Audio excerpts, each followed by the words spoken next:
Bismillahirrahmanirrahim. Alhamdulillah rabbil alamin, wassalatu wassalamu ala asyrafil anbiya'i wal mursalin wa ala alihi wa ashabihi wa man tabi'ahum bi ihsanin ila yaumiddin.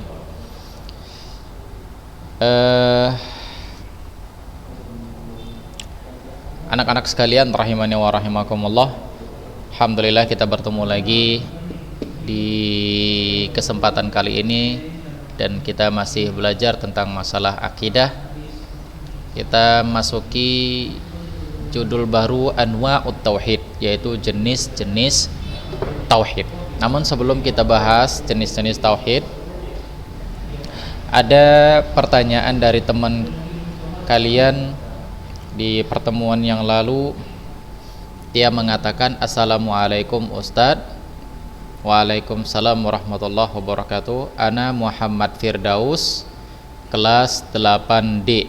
Ana mau nanya bagaimana salat para nabi sebelum Nabi Muhammad sallallahu alaihi wasallam. Iya, taib. Sebagaimana dijelaskan di dalam Al-Quran bahwa sebelum Nabi Muhammad SAW diutus ke muka bumi ini, para nabi-nabi sebelumnya juga mereka salat. Para nabi-nabi sebelumnya mereka juga diperintahkan untuk salat, sebagaimana perkataan Nabi Musa alaihissalam, sebagaimana perkataan Allah Subhanahu wa taala kepada Nabi Musa alaihissalam. Allah Subhanahu wa taala mengatakan di dalam surah Thaha, "Fastami lima yuha innani anallahu la ilaha illa ana fa'budni wa aqimis salata lidzikri." Allah Subhanahu wa taala berkata kepada Musa, maka hendaknya engkau dengar dengan apa yang diwahyukan. Sesungguhnya aku tidak ada Tuhan, sesungguhnya aku adalah Allah, tidak ada Tuhan yang berhak disembah kecuali aku. Maka sembahlah aku dan tegakkan oleh engkau salat untuk mengingatku, kata Allah Subhanahu wa taala. Nah, Allah mengatakan di sini kepada Nabi Musa, tegakkan olehmu salat untuk mengingatku. Nah, demikian juga di dalam surah Hud ayat 87 Allah katakan, qalu ya Syuaib. Mereka berkata, wahai Syuaib, yaitu orang-orang kafir. Mereka berkata, wahai Syuaib, Nabi Syuaib, as-salatuka ta'muruka an natruka ma ya'budu abauna. Apakah salatmu menyuruhmu untuk meninggalkan Tuhan-Tuhan bapak kita, Tuhan dari bapak-bapak kita? Nah, jadi dalam kalimat ini menunjukkan para nabi-nabi sebelumnya mereka juga salat. Para nabi-nabi sebelumnya mereka juga melaksanakan salat kepada Allah Subhanahu wa taala. Ini menunjukkan bahwa salat adalah perkara yang penting. Nah, hanya saja bagaimana tata cara, bagaimana bentuk salat mereka, ya tidak disebutkan secara jelas bagaimana bentuk salat mereka, baik di dalam Al-Quran ataupun di dalam hadis Nabi Sallallahu Alaihi Wasallam, bagaimana tata cara salat para nabi-nabi sebelum Nabi Muhammad Sallallahu Alaihi Wasallam. Demikian. Taib. Wallahu taala alam. Kita lanjutkan pelajaran kita, Anwa'ut Tauhid, jenis-jenis tauhid. Jenis-jenis tauhid. At-tauhid, sebelum kita bahas jenis-jenis tauhid, kita harus pahami dulu tauhid itu apa, definisinya apa. Definisinya apa? Tauhid adalah ifradullah ta'ala birububiyah wal uluhiyah wa kamali al-asma'i was sifat. Tauhid artinya adalah menunggalkan Allah Subhanahu wa taala dalam rububiyahnya, dalam uluhiyahnya, dan dalam kesempurnaan nama-nama dan sifat-sifat Allah Subhanahu wa taala. Itu makna dari definisi dari tauhid, yaitu menunggalkan Allah dalam rububiyahnya, dalam uluhiyahnya, dan dalam kesempurnaan nama-nama dan sifatnya. Loh Ustaz, apa itu rububiyah? Apa itu uluhiyah dan apa itu asma wa sifat? Nah, inilah dia jenis-jenis dari tauhid, yaitu tauhid itu terbagi 3. Pertama rububiyah, kedua uluhiyah, dan ketiga asma wa sifat. Nah, ketika kita menyembah Allah Subhanahu wa taala, ketika kita mengatakan diri kita bertauhid, maka hendaknya kita mentauhidkan Allah dalam yang 3 ini. rububiyah, uluhiyah, dan asma wa sifat. Apa itu rububiyah? Rububiyah adalah tauhidullah bi af'alihi subhanahu, yaitu mentauhidkan Allah dalam perbuatan-perbuatan Allah subhanahu wa ta'ala, dalam perbuatan-perbuatan Allah subhanahu wa ta'ala. Apa itu perbuatan-perbuatan Allah subhanahu wa ta'ala? Apa itu perbuatan-perbuatan Allah? Ya seperti Allah mencipta, Allah memberi rezeki, Allah menghidupkan, Allah mematikan, dan yang lainnya. Maka ini adalah perbuatan Allah subhanahu wa ta'ala. Kita harus bertauhid dengan tauhid ini. Ketika disebutkan Allah maha pencipta, berarti tidak ada pencipta lain selain Allah subhanahu wa ta'ala. Ketika disebutkan Allah maha pemberi rezeki, maka tidak ada yang memberikan rezeki kecuali hanya Allah subhanahu wa ta'ala. Ketika disebutkan tidak ada yang mengatur alam semesta ini, mengatur segala urusan, maka kecuali hanya Allah subhanahu wa ta'ala, maka tidak ada yang lain yang mengatur urusan kecuali hanya Allah subhanahu wa ta'ala. Demikian juga yang mematikan dan menghidupkan. Apa dalilnya? Allah subhanahu wa ta'ala mengatakan di dalam Al-Quran di surah Zumar ayat 26, ayat 62, Allah katakan, Allahu khaliqu kulli syai'in, Allah yang menciptakan semuanya, Allah yang menciptakan segala sesuatu. Demikian juga firman Allah subhanahu wa ta'ala di dalam surah Hud ayat 6, Allah subhanahu wa ta'ala mengatakan, wa ma min dabbatin fil ardi illa 'ala Allahi rizquha, dan tidaklah ada binatang melata di muka bumi ini kecuali Allah subhanahu wa ta'ala yang memberikan rezekinya. Nah, coba bayangkan, Allah katakan tidak ada satupun binatang melata di muka bumi ini kecuali Allah yang memberikan rezeki. Ini menunjukkan bahwa hanya Allah yang memberikan segala makhluk rezeki mereka masing-masing. Bayangkan berapa jumlah semut yang ada di dalam sarangnya. Semua diberikan oleh Allah subhanahu wa ta'ala rezekinya masing-masing, makanan-makanan mereka yang mereka makan hari ini. Hanya Allah subhanahu wa ta'ala, tidak ada yang lain. Demikian juga dalil tentang Allah subhanahu wa ta'ala yang mengatur semua alam semesta ini. Allah katakan di dalam surah As-Sajdah ayat 5, Allah subhanahu wa ta'ala menyebutkan yudabbirul amra minas samai ilal ard, yang dialah yang mengatur segala urusan dari langit ke bumi. Demikian juga dalil tentang dia yang menghidupkan dan mematikan, sebagaimana di dalam surah Yunus ayat 56, Allah katakan, huwa yuhyi wa yumit wa ilaihi turja'un, dialah yang menghidupkan dan dialah yang mematikan, dan kepadanya lah tempat kembali. Nah, ini semua adalah tauhid rububiyah Allah subhanahu wa ta'ala. Tauhid rububiyah Allah subhanahu wa ta'ala, yaitu kita mengimani, kita meyakini, kita mentauhidkan perbuatan Allah. Kita mentauhidkan perbuatan Allah. Kita tidak mensyirikkan dalam perbuatan Allah, yaitu Allah yang mencipta, maka kita tidak boleh meyakini selain Allah ada pencipta yang lain. Nah, Allah mematikan, Allah menghidupkan, maka kita tidak boleh meyakini ada yang mematikan dan menghidupkan selain dari Allah subhanahu wa ta'ala. Ini namanya tauhid rububiyah. Tauhid yang kedua apa? Nah, tauhid ini, tauhid rububiyah ini ternyata masih diyakini oleh orang-orang kafir di zaman Nabi sallallahu alaihi wasallam. Yaitu mereka menetapkan tauhid rububiyah Allah subhanahu wa ta'ala. Namun itu semua tidak menyebabkan mereka masuk ke dalam Islam. Itu semua tidak menyebabkan mereka masuk ke dalam Islam. Mereka tetap kufur, mereka tetap kafir meskipun mereka meyakini tauhid rububiyah. Karena yang disuruh, yang diperintahkan oleh Allah subhanahu wa ta'ala itu bukan tauhid rububiyah. Kita tetap beriman kepada Allah subhanahu wa ta'ala, mentauhidkan Allah dalam rububiyahnya.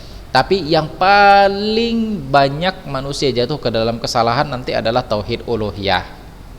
Nah, apa dalilnya? Kalau orang kafir tersebut ternyata mereka mengimani tauhid rububiyah, namun tidak membuat mereka masuk ke dalam Islam.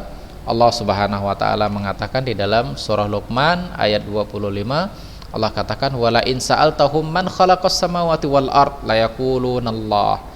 Kalau engkau tanyakan wahai Muhammad kepada mereka, siapa yang menciptakan langit dan bumi?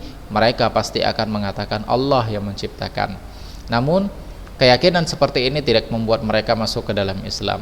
Yang membuat mereka masuk ke dalam Islam adalah dengan mentauhidkan uluhiyahnya Allah Subhanahu wa taala. Apa itu tauhid uluhiyah, Ustaz? Tauhid uluhiyah adalah tauhidullah bi af'alil ibad allati amarahum biha. Tauhid uluhiyah adalah mentauhidkan Allah Subhanahu wa taala dalam perbuatan hamba yang Allah perintahkan. Ini bedanya. Berarti kalau tauhid tadi rububiyah, tauhid rububiyah tadi adalah mentauhidkan Allah dalam perbuatan Allah. Sedangkan tauhid uluhiyah mentauhidkan Allah dalam perbuatan hamba yang Allah perintahkan. Jadi harus dibedakan. Kalau perbuatan Allah seperti Allah menciptakan, Allah memberi rezeki dan yang lainnya, maka kita harus meyakini itu hanya Allah semata-mata yang memberikan rezeki, yang menciptakan. Adapun tauhid uluhiyah adalah seorang hamba diperintahkan oleh Allah salat misalnya. Maka ketika dia melaksanakan salat harus benar-benar mentauhidkan Allah Subhanahu wa taala. Inilah dia maknanya mentauhidkan Allah dalam perbuatan hamba yang Allah perintahkan. Jadi semua ibadah-ibadah yang Allah perintahkan kepada manusia, yang Allah perintahkan kepada seluruh manusia, maka hendaknya ibadah tersebut harus diniatkan karena Allah Subhanahu wa taala. Kita tidak boleh berbuat syirik dalam masalah ibadah. Nah, kalau dia meminta kepada selain Allah, melaksanakan salat kepada selain Allah, maka dia telah merusak tauhid uluhiyahnya. Nah, ini tauhid uluhiyah. Apa contoh tauhid uluhiyah? Seperti doa. Ya, berdoa, maka kita harus berdoa hanya kepada Allah, tidak kepada selain Allah Subhanahu wa taala. Demikian juga takut. Kita tidak boleh takut kepada selain Allah dalam urusan ibadah. Dalam urusan ibadah, karena kita sudah pelajarin rasa khauf atau takut. Nah, takut ini ada dua. Yang pertama takut itu adalah takut tabi'i, yang kedua takutnya takut ta'abbudi. Kalau takut tabi'i ini wajar, boleh. Seperti orang takut dari ketinggian. Takut tabi'i, takut tabiat, takut dari ketinggian, maka ini boleh-boleh saja. Ya, wajar, namanya manusia. Namun yang nggak boleh itu adalah takut dalam urusan ta'abbudi, takut ibadah, seperti takut-takut dengan hantu, dengan gundurwo, dengan kuntilanak, setan pocong dan yang lainnya. Maka ini takut yang tidak dibolehkan, karena ini bentuk takut ta'abbudi, hanya harus diserahkan kepada Allah Subhanahu wa taala. Kita hanya takut kepada Allah Subhanahu wa taala. Ini dia. Kemudian contoh yang lain adalah tauhid uluhiyah dalam bertawakal kepada Allah. Hanya kepada Allah, bukan kepada yang lainnya. Demikian juga isti'anah, minta tolong, isti'adah, minta ampunan dan yang lainnya. Maka ini namanya tauhid uluhiyah. Semua ibadah-ibadah yang harus kita kerjakan harus tertuju semuanya kepada Allah Subhanahu wa taala, tidak boleh kepada yang lainnya. Nah, demikian. Kita lanjut. Apa dalilnya?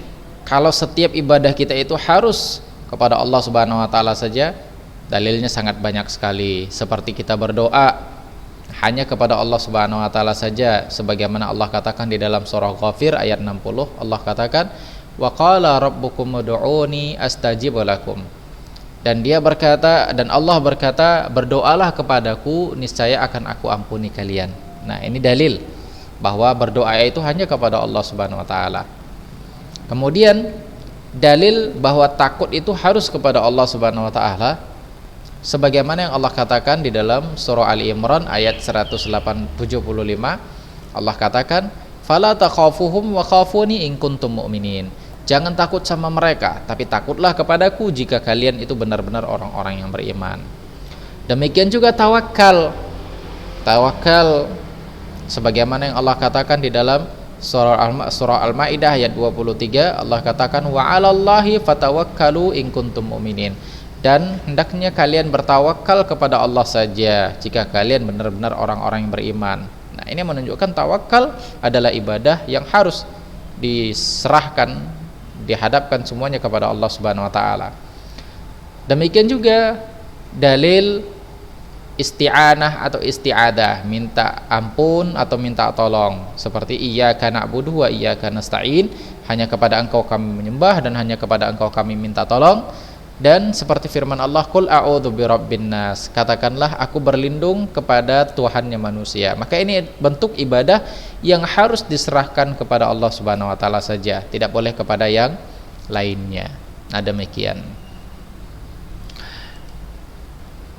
Wa hadha an-naw' min at-tauhid huwa alladhi ja'at bihi ar-rusul alaihi wasallam. Jenis tauhid inilah yang semua para rasul diutus. Jadi mereka diutus ke muka bumi ini untuk mendakwahkan tauhid ini, yaitu tauhid uluhiyah. Sebagaimana yang Allah Subhanahu wa taala katakan di dalam surah An-Nahl ayat 36, Allah katakan, "Wa laqad ba'atsna fi kulli ummah rasulan an i'budullaha wajtanibut taghut." Sungguh kami utus pada setiap umat ini seorang rasul agar mereka menyembah Allah saja dan menjauhi taghut. Jadi semua dakwahnya para rasul, semua tugas para rasul adalah menyampaikan dakwah tauhid, tauhid uluhiyah. Dan jenis tauhid inilah yang diingkari oleh orang kafir dari sejak zaman dahulu maupun zaman sekarang.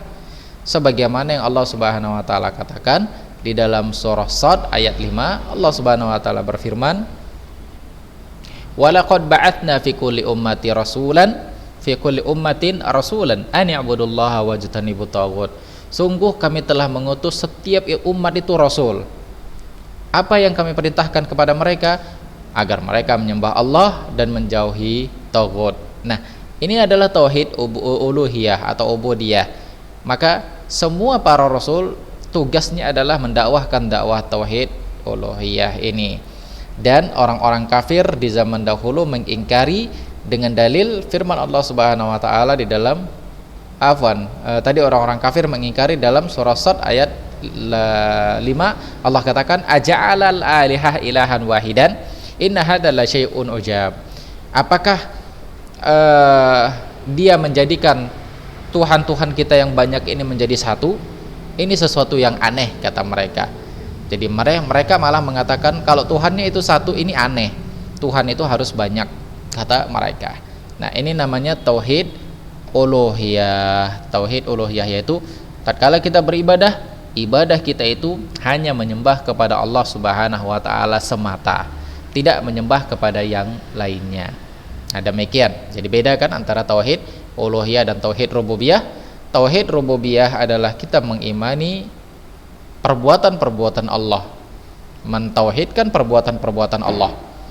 Sedangkan tauhid uluhiyah adalah mentauhidkan Allah dalam perbuatan manusia yang diperintahkan oleh Allah Subhanahu wa taala, seperti salat, puasa, zakat dan yang lainnya. Baik. Kemudian tauhid yang ketiga apa? Tauhid yang ketiga itu adalah asma was sifat. Yaitu apa itu? Yaitu mentauhidkan Allah dalam nama-nama dan sifat-sifatnya. Dengan cara apa? Mengimani semuanya itu berdasarkan apa yang ada di dalam Al-Qur'an ataupun hadis-hadis Nabi sallallahu alaihi wasallam yang sahih tentang nama dan sifat-sifat Allah yang Allah sifatkan untuk dirinya atau sebagaimana yang disifatkan oleh para Nabi sallallahu alaihi wasallam tentang nama-nama Allah Subhanahu wa taala atau sifat-sifat Allah Subhanahu wa taala ini. Nah, ini dia namanya tauhid asma was sifat. Tauhid asma was sifat. Asma, nama-nama Allah Subhanahu wa taala katsirah. Nama-nama Allah Subhanahu wa taala itu sangat banyak sekali. Di antaranya apa? Ar-Rahman, As-Sami', Al-Basir, Al-Aziz, Al-Hakim dan yang lainnya. Sebagaimana Allah katakan, laisa kamitslihi syai'un wa huwas samiul basir. Tidak ada yang sama seperti Allah Subhanahu wa taala dan Dia Maha mendengar lagi Maha melihat. Baik, itulah tauhid asma, tauhid rububiyah, tauhid uluhiyah dan tauhid asma was sifat. Kita lanjut. Judul berikutnya adalah sifatul faizin. Sifat-sifat orang yang beruntung. Yaitu sifat orang yang beruntung dunia dan akhirat. Apa sifatnya? Sebagaimana yang Allah katakan di dalam surah Al-Asr, wal 'asr innal insana lafi khusr illa alladziina amanu wa 'amilus shalihat wa tawassaw bil haqq wa tawassaw bis sabr. Nah, di dalam ayat ini Allah menyebutkan 4 sifatnya orang-orang mukmin yang dia akan beruntung, dia akan masuk ke dalam surga. Apa itu? Nah, Allah Subhanahu wa taala pertama bersumpah dengan masa ini manusia merugi semuanya dengan perbuatan mereka kecuali manusia yang memiliki 4 sifat ini. Yaitu yang pertama beriman. Maksud iman di sini adalah dia mengenal Allah, mengenal Nabi dan mengenal agama Islam, sehingga di situ dia beriman, dia punya ilmu. Kemudian yang kedua, setelah dia punya ilmu, dia beramal soleh, dia amalkan ilmunya seperti puasa, zakat, salat, sedekah, berbuat baik kepada kedua orang tua dan yang lainnya. Yang berikutnya, sifat yang berikutnya adalah saling berwasiat di dalam kebenaran. Artinya saling menyampaikan nasihat, saling mendakwahkan agama ini. Nah, ini setelah dia punya ilmu, setelah dia beramal, baru dia dakwahkan agama ini. Dan yang terakhir, yang namanya belajar, yang namanya beramal, yang namanya berdakwah, pasti ada musuhnya. Belajar musuhnya malas, beramal musuhnya futur, berdakwah musuhnya adalah orang-orang yang melawan atau menentang dakwah ini. Maka ketika kita sudah mengetahui ternyata ada musuh, hendaknya saling bersabar, watawasau bis sabr, bersabar terhadap di dalam ketaatan kepada Allah, bersabar dalam meninggalkan larangan Allah, dan bersabar ketika kita mendapatkan sebuah musibah. Maka ketika seorang muslim memiliki sifat 4 ini, dia akan menjadi orang yang beruntung. Dia beriman, dia berilmu, kemudian dia amalkan ilmunya, kemudian dia nasihati orang lain, kemudian dia sabar terhadap gangguan-gangguan yang ada. Nah, ini ciri-ciri orang beruntung. Taib, anak-anak sekalian rahimani wa rahimakumullah, insyaallah di pertemuan berikutnya saya akan mengambil nilai sebagaimana biasa.